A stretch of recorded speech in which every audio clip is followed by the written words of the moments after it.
코웨이 2025년도 실적을 스루풋 회계로 분석하고 연말 매출액을 예측해 보도록 하겠습니다. 매출은 11.3% 증가했고 영업이익은 3%가 증가했습니다. 렌탈 자산 회전율은 2.5회전, PBR은 2.14 상태입니다. 현금 흐름 기준 재고 및 렌탈 자산 회계가 불투명하다고 말씀드릴 수 있겠습니다. 구독, 좋아요 부탁드립니다. 코웨이에 대한 사업 계획입니다. 본점은 충남 공주시 유구 마곡사로 136에 23호로 되어 있습니다. 서울 사무소는 구로구 디지털로 26길 38번지 G타워 13층 15층, 20층, 3층을 쓰고 있네요. 홈페이지 가봤고요. 1989년에 창립 이래 정수기, 공기청정기, 비데 등 환경가전제품을 생산 판매하는 환경가전 전문기업으로 되어 있고 대중화 트렌드를 주도하여 왔다고 합니다. R&D 센터도 있고 우수한 제품 개발 역량을 통해서 소비자의 건강하고 쾌적한 생활에 부합하는 제품을 지속적으로 개발 생산하고 있습니다. 저도 최근에 코웨이 거로 정수기를 받았는데 온수하고 정수 그 다음에 냉수 세 가지가 다 나오더라고요. 현재 765만의 렌탈이 있다고 상당히 많이 가지고 있네요.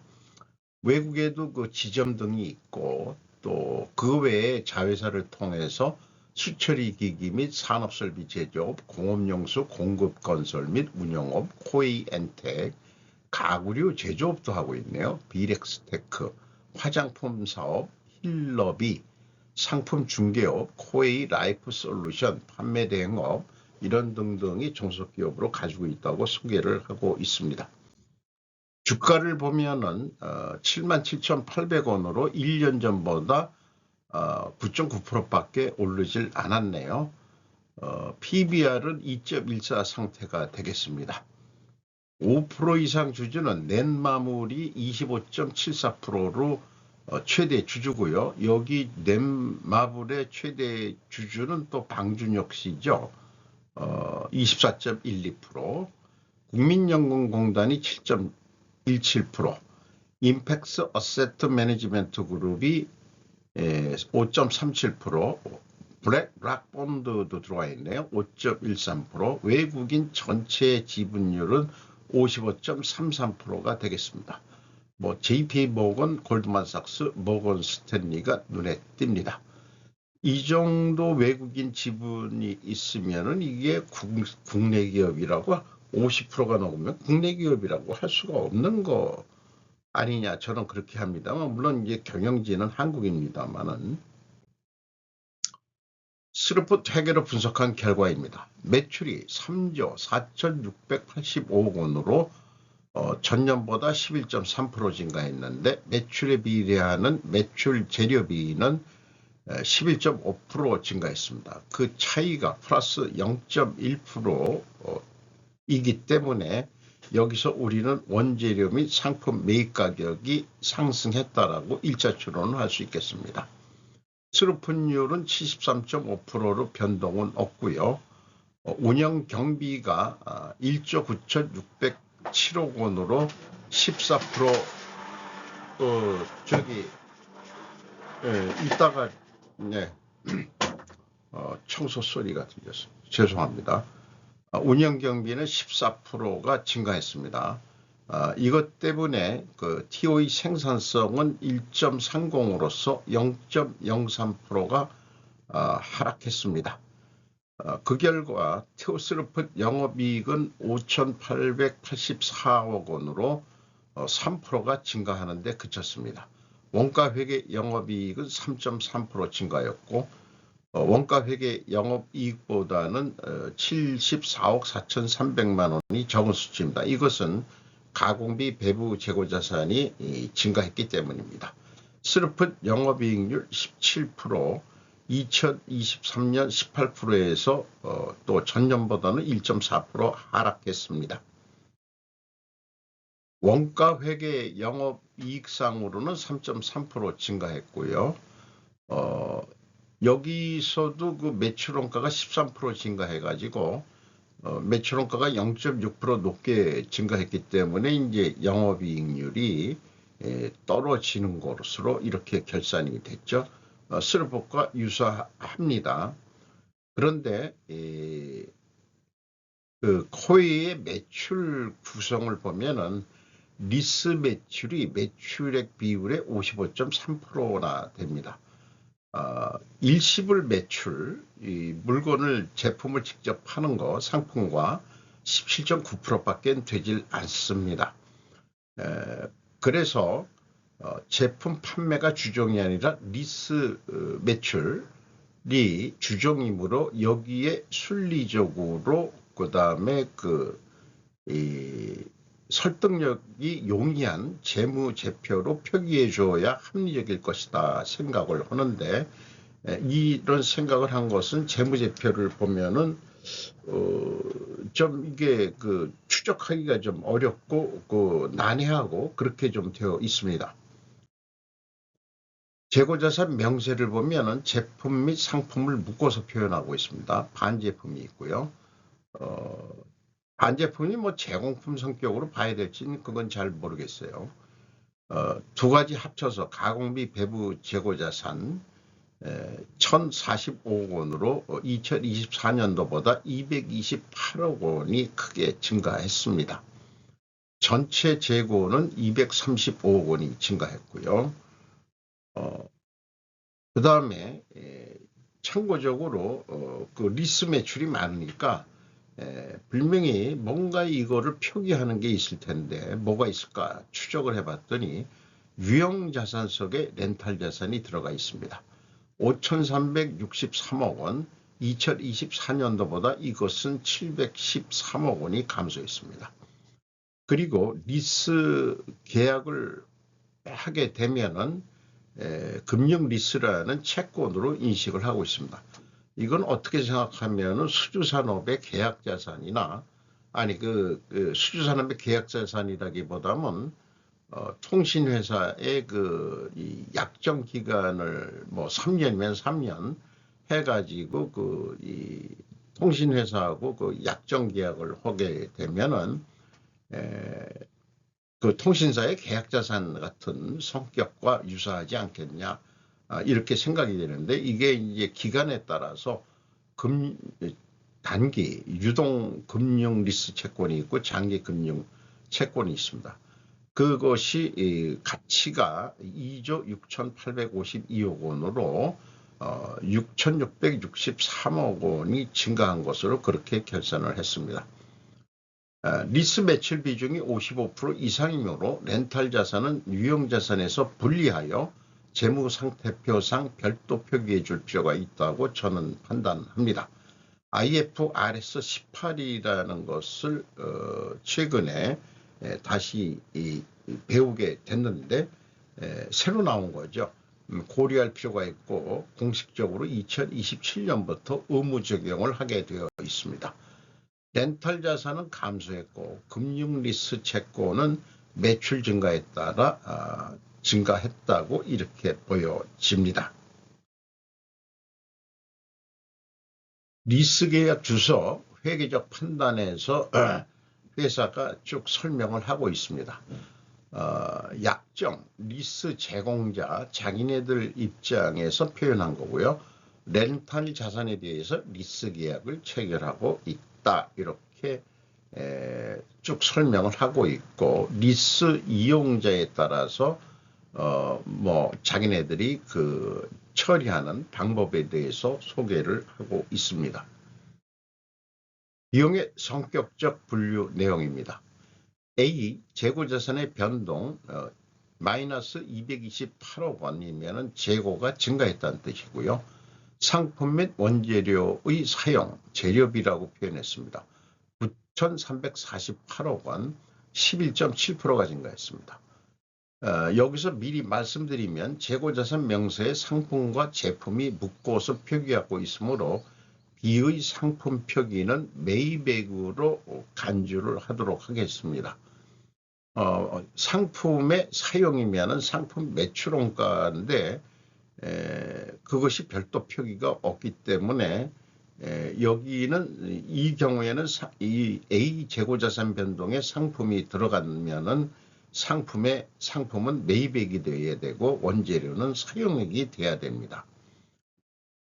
그래서 AB를 더한 MC 매출원가 재료비는 9,119억 원으로 11.3%가 증가했고 운영경비는 14%가 증가했습니다.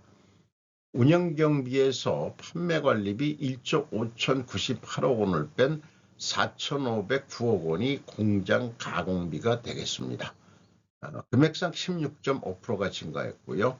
가공비율 32.5%로 올라갔고 생산 재료 비율은 67.5%로 0.9% 하락했습니다.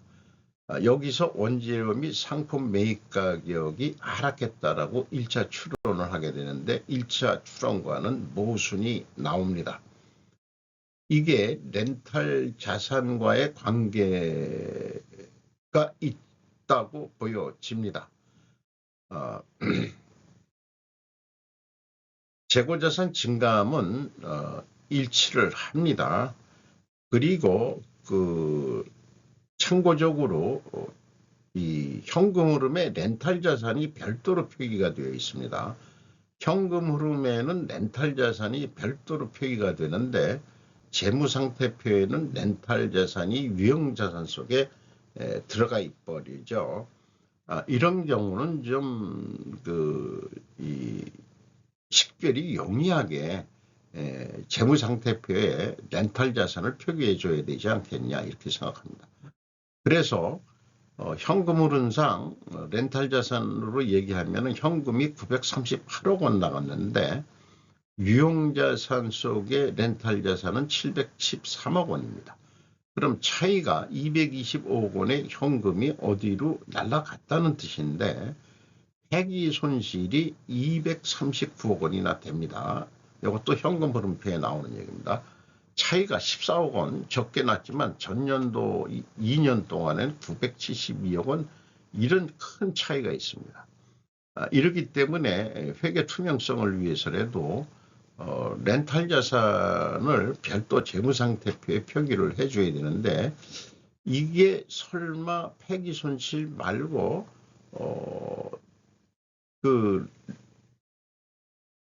요게 대손상각은 아닐 거고요. 감가상각은 이미 해놓은 상태가 유형자산, 렌탈자산의 잔액이기 때문에 글쎄요, 요게 감가상각비냐 그거는 불확실합니다. 현금 흐름표에서 렌탈자산의 증감을 표기하면서 재무상태표와는 유형자산에 포함되어 있어 쉽게 식별되지 않는 회계관리는 매우 비합리적이라고 생각합니다. 그래서인지 갭2의 결과로 불투명합니다. PQ총 제조비용은 일치를 하고요. 재고자산에 대한 현금 흐름 기준도 차이가 좀 있습니다. 이것도 현금식으로 읽으면 현금이 273억 원이 나갔는데 재고는 236억 원밖에 증가를 안 했습니다. 그러면은 37억 원의 현금을 어디가 없어졌다는 얘기인데 그것이 뭐냐고 질문하니까 38억 9,500만 원이 재고자산 평가 손실입니다. 그래도 차이가 한 2억 원대로 3년간 꾸준히 나고 있습니다. 현금은 참 맞아야 되는데 렌탈 자산도 안 맞고 그 다음에 재고 자산도 안 맞고 그렇습니다. 원가 회계하고의 영업이익 차이 74억 4,300만 원은 가공비 배부 재고 자산 증가액에서 가공 비율을 곱하면은 이 검증이 되겠습니다. 주요 운영 경비입니다. 인건비가 4,584억 원으로 10.3% 증가했습니다. 직원 수는 6,352명으로 70명이 증가됐습니다. 연간 평균 임금은 7,220만 원으로 2024년 6,620만 원에 비해서 9.1% 상승이 됐습니다. 외주 용역비가 무려 52.5%나 크게 증가했습니다. 매출 증가율보다 매우 큰 게 증가를 했네요. 지급 수수료는 2.2%, 판매 수수료는 36.6%가 증가를 했습니다. 참고적으로 그 비성분 내용에 렌탈 자산 폐기 손실이 나와 있습니다. 아까 그래서 렌탈 자산을 별도로 재무상태표에 좀 표현을 해줘야 된다. 이렇게 얘기를 하는 거죠. 매출은 대기업 수준인데 임금 수준은 중견기업 수준으로 판단이 됩니다. 요거는 그냥 넘어가겠습니다. 경영평가지표로서 재고자산 회전율이 13회전으로 11.7% 떨어졌고요. 수료분율도 0.03%가 떨어졌습니다. 이렇게 동일 방향으로 떨어지면 투명회계 가정을 일단 합니다. 투하자본 이익률 14.6%로 2.8% 떨어졌고 총자산 회전율도 0.05포인트가 떨어졌습니다. 그래서 참고적으로 렌탈 자산 회전율을 계산해 보면은 렌탈 자산은 감소했기 때문에 렌탈 자산 회전율은 2.5회전 상승했습니다. 매출도 증가했고 그렇기 때문에 렌탈 자산은 그만큼 많이 리스 계약을 했다는 얘기니까 임대 계약을 저도 바꾼 게 아니고 산 게 아니고 렌탈 계약을 한 거나 마찬가지죠. 매출 비중이 리스 매출이 55% 이상이므로 렌탈 자산 회전율이 더 성과평가에 타당할 것 같습니다. IFRS 18 MPM 매니지먼트 퍼포먼스 메저즈 공시 의무 성과 지표 관리에 비추어 봐도 그렇습니다. 여기에 좀 맞춰가지고 준비를 해야 되지 않겠나 싶습니다. 영업구매 평가지표로 매출채권 수금 속도 9.3회전, 매입채무 지급 속도 20.9회전, 납품 협력업체에 대해서는 돈을 빨리빨리 주고 있네요. 그 다음에 ROI 듀퐁 자본 회수율 22.9%, 0.4% 하락했습니다.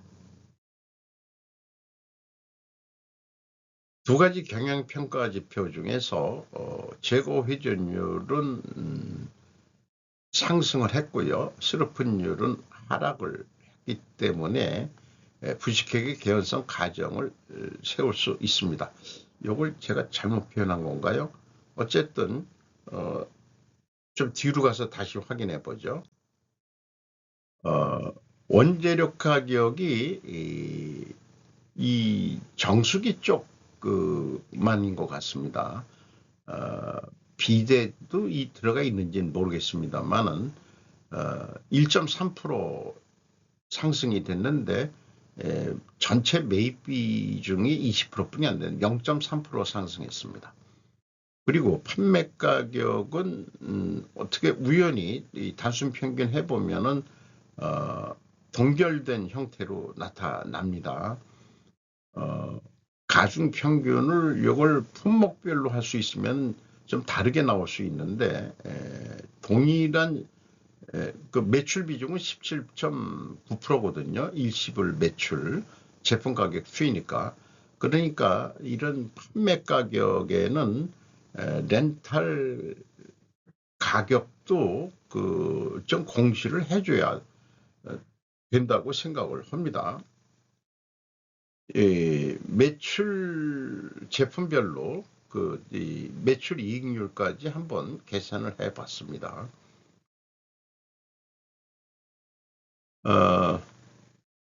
그래서 1, 2차 추론은 모순이 나왔었고 렌탈 자산 회전율이 상승하고 스루프율은 하락했기 때문에 렌탈 자산율로 비교를 했습니다. 역방향이니까는 부직하게 개연성 가정을 세웁니다. 그래서 이것을 반증하려면 원재료 및 상품 매입 가격이 하락해야 되고 판매 가격은 또 하락해야 됩니다. 그런데 입증 결과 원재료 가격은 상승을 했고 판매 가격은 종합적으로는 동결이 됐습니다. 반증은 실패입니다. 원재료 가격이 상승했기 때문에 상대적으로 동결은 하락이라고 상대적 인식은 할 수 있겠습니다. 어쨌든 반증은 실패했습니다. 그래서 제가 얘기한 대로 렌탈 가격을 공시해야 할 것이라고 생각합니다. 위에서 말씀드리는 것과 마찬가지로 원재료 가격이 20% 비중과 제품 판매 비중 17.9%는 본 가정이로는 가용성이 좀 퇴색한다. 그러니까 한계가 있겠습니다. 리스 매출이 추정인 업체에 좀 이 가정이론 적용이 되려고 그러면은 렌탈 자산에 대한 확실하고 그 다음에 렌탈 가격이 나와야 되지 않겠냐 싶습니다. 현금 흐름 재무 지표입니다. 1번 EAT 세후 현금 순이익 거의 1조 원이네요. 9,999억 원 벌었습니다. 두 번째 EMS 영업 및 전체 사업 활동을 통해서 재무 활동 이런 투자 활동 다 합쳐서 유입된 돈은 8,121억 원이 되겠습니다. FEM 최종 번 돈이라고 얘기는 표현되어 있는데 2,656억 원의 현금이 유출이 됐습니다. 그 중에서 5,300억 원대의 비유동자산 투자가 있었습니다. 자유현금 흐름으로서 채권자한테 5,881억 원을 추가로 차입을 했습니다. 그래서 이자부채 레버리지율이 36.2%로 올라갔습니다. 돈을 그렇게 벌면서도 어떻게 돈이 부족해가지고 5,800억이나 추가 차입을 하느냐. 이게 좀 이상하죠. 주주 자유현금 흐름 2,991억 원, 연차 배당에 1,891억 원이 썼고 자기 주식을 취득하는데 1,100억을 썼습니다. 이런 것들이 전부 다 경영권 방어를 위해서 하는 거 아닌가 싶습니다. 외국인들이 많이 사들이니까 그런 거로 또 인식이 되네요. 납입자본 성장률 18.6배, 그 다음에 이익잉여금률 1824.8%로 상승했습니다.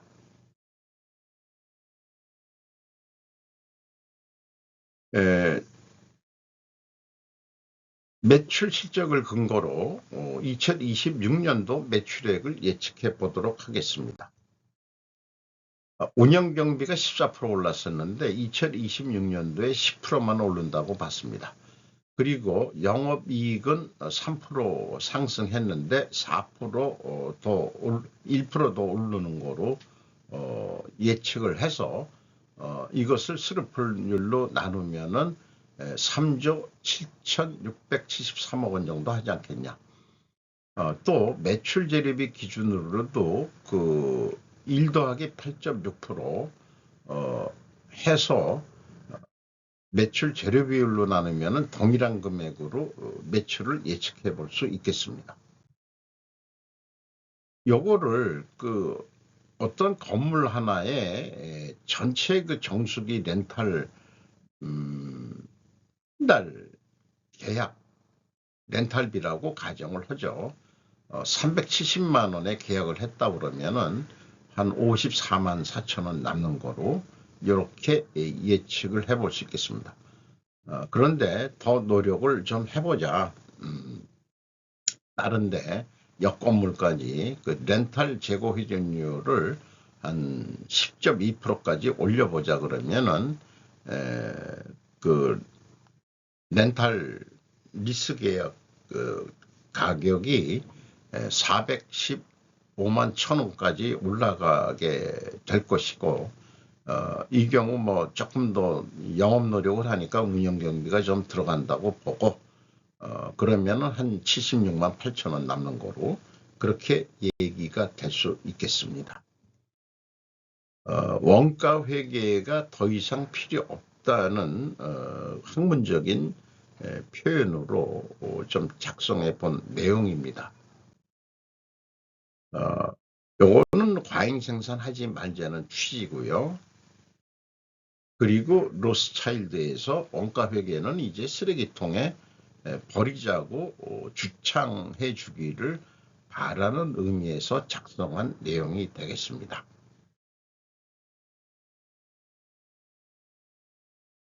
제약이론 편집증 환자입니다. 제가 그 인티그리티 전인성 진실성을 향해서 그렇게 저는 편집증을 앓고 있습니다.